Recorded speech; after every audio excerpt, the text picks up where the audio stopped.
Le droit de grève est un droit fondamental qui est prévu dans la Constitution. Cependant, cela ne signifie pas qu'il est possible de faire grève où l'on souhaite et quand on le souhaite. Certains types de grèves sont considérés comme étant des grèves interdites. Je vous en donne quelques exemples.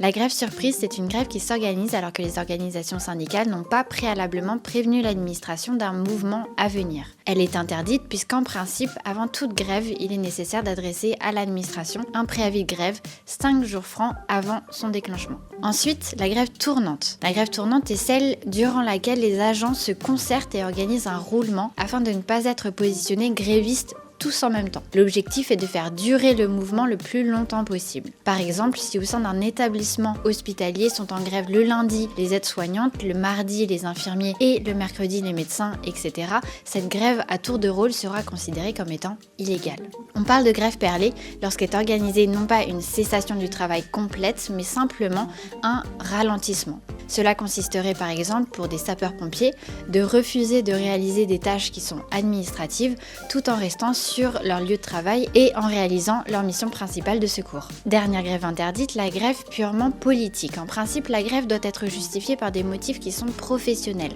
En conséquence, une grève ne peut être organisée pour des motifs purement politiques et devra toujours être rattachée à des revendications qui sont professionnelles.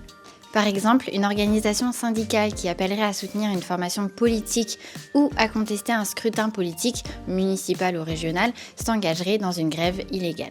En cas de doute sur la légalité de votre motif de grève, n'hésitez pas à nous contacter.